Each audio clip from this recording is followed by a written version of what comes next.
Welcome to Mercy of Jesus YouTube channel. Praise the Lord. இன்றைய நாளுக்கான தேவ வசனம் லுக்கா 21:37 முதல் 38 வரை. அவர் பகல் நேரங்களில் தேவாலயத்திலே போதகம் செய்து கொண்டும் இரவு நேரங்களில் வெளியே போய் ஒலிவமலை எண்ணப்பட்ட மலையிலே தங்கி வந்தார். மக்களெல்லோரும் அவருடைய போதகத்தை கேட்பதற்காக அதிகாலமே தேவாலயத்திற்கு வருவார்கள். அப்போஸ்தலருடைய நடபடிகள் 6:2. அப்பொழுது 12 சீடர்களும் மற்ற சீடர்கள் கூட்டத்தை வரவழைத்து, நாங்கள் தேவவசனத்தை போதிக்காமல் பந்தி விசாரிப்பு செய்வது தகுதியல்ல. அப்போஸ்தலருடைய நடபடிகள் 6:4. நாங்களோ ஜெபம் பண்ணுவதிலும் தேவவசனத்தை போதிப்பதிலும் இடைவிடாமல் உறுதியாக தரித்திருப்போம் என்றார்கள். சங்கீதம் 37:18. உத்தமர்களின் நாட்களை கர்த்தர் அறிந்திருக்கிறார், அவர்கள் சுதந்திரம் என்றென்றைக்கும் இருக்கும். 2 நாளாகமம் 19:11. இதோ ஆசாரியனாகிய அமரியா கர்த்தருக்கடுத்த எல்லா நியாயத்திலும் இஸ்மவேலின் மகனாகிய செபதியா என்னும் யூதா வம்சத்தின் தலைவன் ராஜாவுக்கடுத்த எல்லா நியாயத்திலும் உங்களுக்கு மேலான நியாயாதிபதிகள் லேவியர்களும் உங்களுக்கு முன்பாக அதிகாரிகளாக இருந்து உங்களுக்கு உதவி செய்வார்கள். நீங்கள் திடமனதாயிருந்து காரியங்களை நடத்துங்கள், உத்தமனுக்கு கர்த்தர் துணை என்றான். ஸ்தோத்திரம் ஆண்டவரே, கர்த்தாவே ஸ்தோத்திரம்.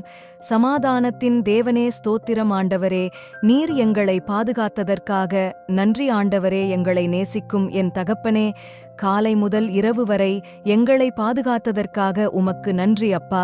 தேவனே, எங்களை ஆலயத்துக்கு கொண்டு சென்று கர்த்தரை ஆராதிக்க, துதிக்க, ஜெபித்து கர்த்தருடைய வசனங்களை கேட்டு எங்களுடைய இருதயத்தில் ஆழமாய் படிந்து கொண்டதற்கு, உம்முடைய நாமத்தை துதிக்க ஜெபிக்க எங்களுக்கு கிருபை கொடுத்ததற்கு நன்றி அப்பா.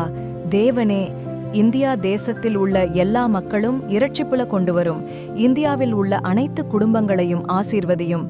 தமிழக மக்களுக்காக ஜெபிக்கிறோம் கர்த்தாவே. தமிழக மக்கள் செய்யும் வேலைகள் அனைத்தையும் ஆசீர்வதியும் அப்பா. தமிழக மக்கள் இரட்சிப்பு வராத குடும்பங்களை இரட்சிப்பு கொண்டு வாரும் அப்பா.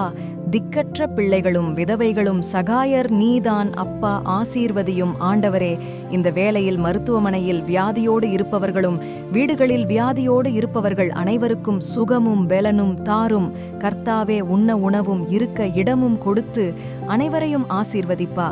திருமணமாகாத பிள்ளைகளுக்கு திருமணம் நடைபெற உதவி செய்யும் ஆண்டவரே. வீடு இல்லாத குடும்பங்களுக்கு வீடு கிடைக்க ஆசீர்வதியும் ஆண்டவரே. வேலை இல்லாதவர்களுக்கு வேலை கிடைக்க கர்த்தர் உதவி செய்யவும் ஆண்டவரே. பிரீட்சை எழுதும் மாணவ மாணவிகளுக்கு சாலமோனுக்கு தேவன் கொடுத்த ஞானத்தை பிள்ளைகளுக்கு கொடுத்து பரீட்சை எழுதி தேர்ச்சி பெறுவதற்கு என் தேவனே உதவி செய்யும். குடும்பங்களில் சமாதானம் இல்லாதவர்களுக்கு சமாதானம் கொடுக்க வேண்டும் ஆண்டவரே.